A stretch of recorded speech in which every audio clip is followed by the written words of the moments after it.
మనిషికి బుద్ధి ఎప్పుడు వస్తుంది?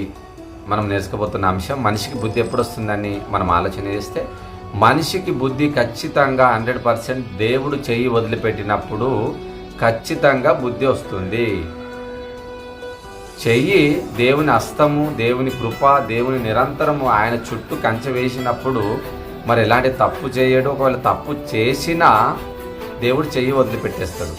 అప్పుడు భయంకరమైన పరిస్థితుల్లోనికి వెళ్ళిపోవాల్సిన పరిస్థితికి వస్తాడు. అయితే మనిషికి బుద్ధి ఎప్పుడు వస్తుంది? మనం ఆలోచన చేస్తే నష్టంలోనికి వెళ్ళినప్పుడు, అప్పుల్లోనికి, బాధల్లోనికి, రోగం వచ్చినప్పుడు, నష్టం వచ్చినప్పుడు, ఇవన్నీ వచ్చినప్పుడు మనిషికి బుద్ధి అనేది వస్తుంది. అంతకన్నా ముందు బుద్ధి గడ్డి తిన్నది అంటారు కదండి చాలామంది. బుద్ధి ఎంత గడ్డి తిన్నదంట. అలాంటి పరిస్థితి ఎంత చెప్పినా కొందరు అలానే ఉంటారు. కాబట్టి ఇక్కడ సాంసన్ అనే మహావీరుడు, మహా గొప్ప నాయకుడు, న్యాయాధిపతులు 16, 20, 28 వరకు చదువుకుంటే మీకు తెలుస్తున్నాడు.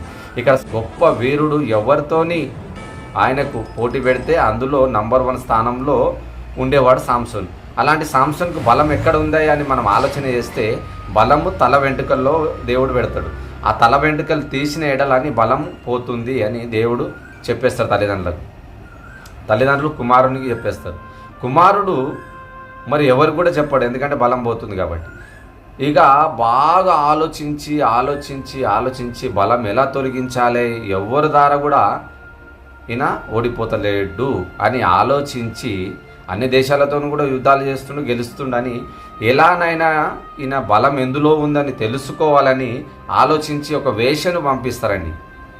సాంసన్ దగ్గరికి ఒక వేషను పంపించి ఆ ఢిల్లీలో పోయి ద్రాక్షరసం తాగి మరి పాపం చేసినప్పుడు ఆ మైకంలో బలం ఎందులో ఉందని ఆలోచన చేస్తే నా తల వెంట్రుకల్లో ఉందని తప్పు చేసినాక చెప్తాడండి.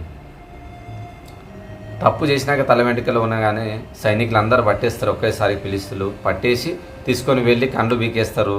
ఎందుకంటే వెంట్రుకల్లో ఉండగానే వెంట్రుకలు తొలగించేస్తారు.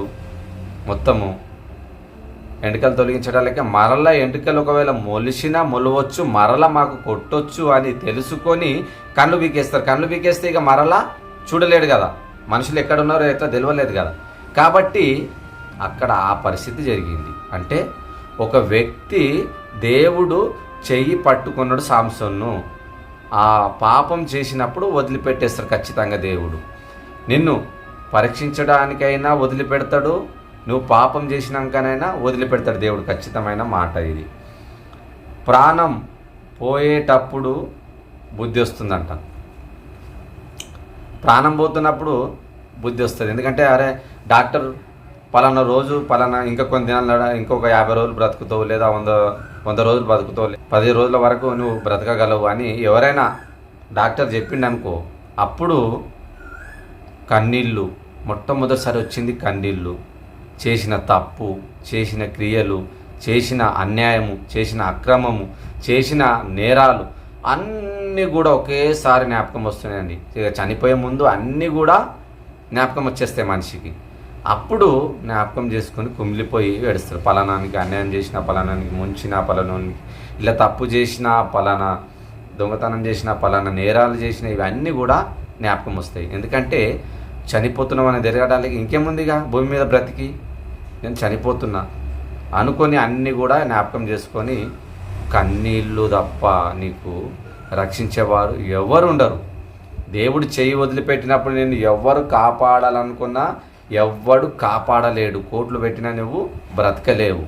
అందుగురించే నువ్వు బ్రతకాలంటే దేవుని కోసం బ్రతుకు, యథార్థంగా, న్యాయంగా, పరిశుద్ధంగా బ్రతుకుతే దేవుడు నీ చెయ్యి పట్టుకుంటాడు. నీకు ఆపద వచ్చినా, నష్టం వచ్చినా, లాభం వచ్చినా, ఎలాంటి పరిస్థితుల్లో అయినా దేవుడు నీ చెయ్యి యోబును పట్టుకున్నట్లు తోడుగా ఉంటాడు. యోబును కష్టాల్లో దేవుడు తోడుగొన్నాడు, చెయ్యి వదిలిపెట్టేసిండు. చెయ్యి పట్టుకున్నప్పుడు ఆనందంగా ఉన్నాడు యోబు. 2 విధాలుగా చెయ్యి వదిలిపెట్టినా ఆయన నీ పరీక్షించడానికి చెయ్యి వదిలిపెడతాడు, లేదంటే నువ్వు పాపం చేసినప్పుడు చెయ్యి వదిలిపెట్టేస్తాడు. దేవుడు ఆశీర్వాదం కోల్పోయినప్పుడు దేవుడు మనకు ఒక బుద్ధి, జ్ఞానము, మంచిగా ఐశ్వర్యమైన, ధనమైన, ఏదైనా ఒకటి మనకు మంచి జ్ఞానం ఇచ్చిండు. ఆ జ్ఞానం ఏది? దేవుని యొక్క మాటలు. ఆ దేవుని యొక్క మాటలు నీకు మంచిగా అర్థమైనప్పుడు నువ్వు అవి మంచిగా అలానే నడుచుకుంటూ బైబిల్ ప్రతిదినం చదువుకుంటూ వాక్యం నేర్చుకుంటూ వాక్యం ఇతరులను ప్రకటిస్తూ అన్ని చేసినప్పుడు నీకు దేవుడు తోడుగా ఉంటాడు, నీ చెయ్యి పట్టుకుంటాడు. నువ్వు ఎలాంటి పరిస్థితిలో ఉన్నా నీకు చెయ్యి మాత్రం వదిలిపెట్టాడు దేవుడు. ఖచ్చితంగా 100% నీకు తోడుగా ఉంటాడు దేవుడు. నువ్వు ఎప్పుడైతే పాపం చేస్తావులే అప్పుడు చెయ్యి వదిలిపెట్టేస్తాడు దేవుడు. అంటే ప్రాణం పోయేటప్పుడు నీకు బుద్ధి వస్తుంది, అప్పుల పాలైనప్పుడు బుద్ధి వస్తుంది, రోగం వచ్చినప్పుడు బుద్ధి వస్తుంది, ఏదైనా సమస్య వచ్చినప్పుడు బుద్ధి వస్తుంది, పాపం చేసినప్పుడు బుద్ధి వస్తుంది, చనిపోతామని తెలిసినప్పుడు బుద్ధి వస్తుంది. మరి దేవుని వాక్యం చదివినప్పుడు బుద్ధి రావాలి కదండి. సర్వ సంపదలు అన్నీ కూడా క్రీస్తులోనే ఉన్నాయి. బుద్ధి రావాలంటే దేవుని వాక్యం చదివితే మంచి బుద్ధి వస్తుంది. నువ్వు పనికి మాలిన పుస్తకాలు చదివి పనికి మాలిన లోక జ్ఞానాన్ని నేర్చుకొని మరి బుద్ధి పోగొట్టుకుంటే నీకు పాతాళమే. ధనవంతుడు మంచి బుద్ధి భూమిపైన ఉన్నప్పుడు ఎందరో ప్రవక్తలు బోధించారు. ఆ బుద్ధిగల మాటలు వినలేడు కానీ అజ్ఞానంగా బ్రతికిండి, తన ఇష్టానుసారంగా సుఖపడ్డాడు, చేయి వదిలిపెట్టిండి దేవుడు, తీసుకుపోయి పాతాళంలో పడ్డాడు. అక్కడ మారు మనసు వచ్చింది ధనవంతునికి. భూమిపైన ఎవ్వరికి కూడా మారు మనసు రాదండి, ఇది ఖచ్చితమైన మాట.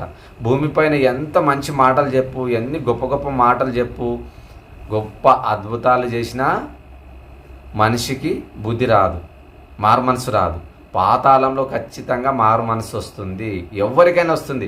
ఎందుకంటే ధనవంతుడు పాతాళంలో పడ్డ తర్వాతనే బుద్ధి వచ్చింది, కనికరం వచ్చింది. అక్కడ పోయినాక బుద్ధి వస్తే లాభం లేదు నాయన. భూమి మీద ఉండగానే నీకు జ్ఞానం రావాలి, అది నేర్చుకోండి.